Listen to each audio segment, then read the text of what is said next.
আমার প্রিয়জনেরা, প্রভু যীশু খ্রিস্টের নামে আপনাদের শুভেচ্ছা জানাই। আজকের দিনটি আপনার জন্য আশীর্বাদপূর্ণ হতে চলেছে।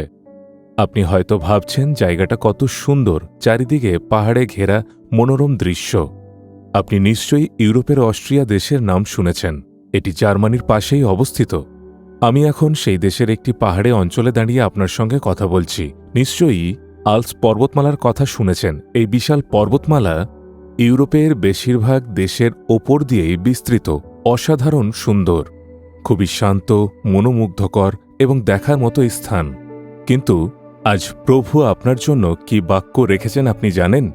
প্রথম করিন্থীয় তার 2:9 লেখা আছে, চক্ষু যাহা দেখে নাই, কর্ণ যাহা শুনে নাই এবং মনুষ্যের হৃদয়াকাশে যাহা উঠে নাই, যাহা ঈশ্বর যাহারা তাহাকে প্রেম করে তাহাদের জন্য প্রস্তুত করিয়াছেন।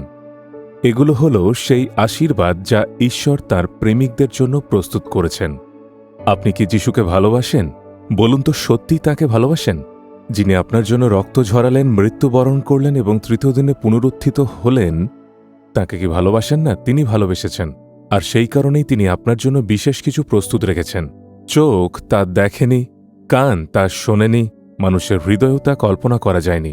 প্রভু আমার জন্য কি প্রস্তুত করে রেখেছেন। এই পৃথিবীর আশীর্বাদ আমরা চোখে দেখতে পাই, বাড়ি, গাড়ি, সম্পদ, এসব আমরা দেখতে পাই, মানুষকে এসব নিয়ে কথা বলতেও শুনি। কিন্তু এই আশীর্বাদ সম্পূর্ণ ভিন্ন।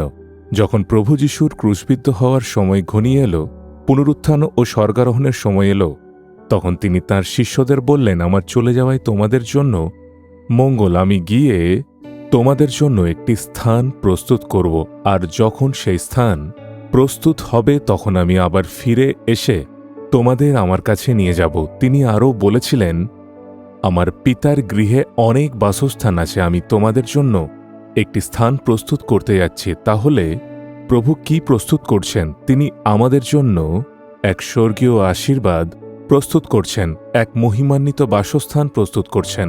আপনি কি জানেন সেই স্থান কেমন হবে? দেখবেন অনেক সময় আমরা কোনো সুন্দর জায়গা দেখে বলি, এ যেন স্বর্গ, কিন্তু সত্যি বলতে আমরা তো এখনও স্বর্গ কেউ দেখিনি। পৃথিবীর কোনো কিছুর সঙ্গে স্বর্গ তুলনা করা যায় না। সেটি হবে অপরূপ মহিমায় পরিপূর্ণ। সেখানে থাকবে ঈশ্বরের গৌরব, স্বর্গদূতেরা এবং সমস্ত পবিত্র সাধুগণ। বাইবেল সেই মহিমার সামান্যই বর্ণনা করেছে, তবু আমরা তা ভেবে বিস্মিত হয়ে যাই।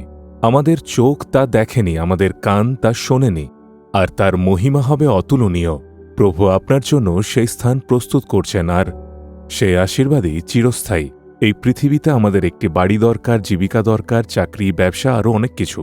আমরা এগুলোকেই অনেক বেশি গুরুত্ব দিই, আর সত্যি বলতে এসবের জন্যই আমরা বারবার ঈশ্বরের কাছে প্রার্থনা করি। কিন্তু প্রভু আমাদের এত ভালোবেসেছেন যে তিনি আমাদের জন্য এমন এক স্বর্গীয় আশীর্বাদ প্রস্তুত করেছেন, যেখানে আমরা প্রত্যেকে অনন্তকাল তার সঙ্গে বাস করব। এটাই হলো আমাদের সবচেয়ে বড় আশীর্বাদ।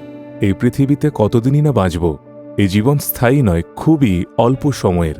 কিন্তু স্বর্গে প্রভুর সঙ্গে যে জীবন আমরা কাটাবো সেটিই হবে চিরস্থায়ী। আর বাইবেলে একে বলা হয় অবিনশ্বর জীবন। ঈশ্বর আমাদের জন্য সেই জীবন প্রস্তুত করেছেন। যিনি আপনার জন্য ক্রুশে মৃত্যুবরণ করেছেন এবং পুনরুত্থিত হয়েছেন, সেই যিশুই আপনার জন্য এই স্বর্গীয় আশীর্বাদ প্রস্তুত করেছেন, আর তার মাধ্যমেই আমরা সেখানে প্রবেশ করতে পারব।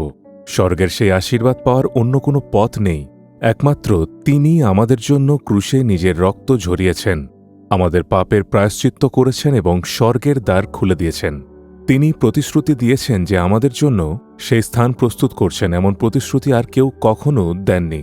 তাই যিশুর প্রতি আপনার বিশ্বাস যেন শুধু এই পৃথিবীর আশীর্বাদ পাওয়ার জন্য না হয়, কারণ সেগুলো ক্ষণস্থায়ী, বরং প্রভু যে চিরস্থায়ী ও গৌরবময় আশীর্বাদ আপনার জন্য প্রস্তুত করেছেন, তার জন্য অপেক্ষা করুন, সেই আশীর্বাদের জন্য অপেক্ষা করুন, আর তাতে আপনার সম্পূর্ণ বিশ্বাস রাখুন। প্রভু আপনাকে বলছেন, আমি তোমার জন্য বিশেষ কিছু প্রস্তুত করছি। তুমি কি তা গ্রহণ করার জন্য প্রস্তুত? যদি আপনি প্রস্তুত থাকেন, তবে সেই আশীর্বাদের উপযুক্ত জীবনযাপন করতে হবে, ধার্মিক জীবনযাপন করতে হবে, আর যিশুকে অনুসরণ করতে হবে।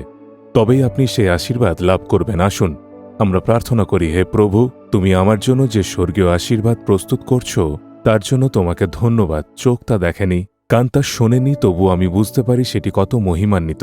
আমাকে সেই আশীর্বাদ দান করে এবং আমাকে সেখানে প্রবেশ করার যোগ্য করো।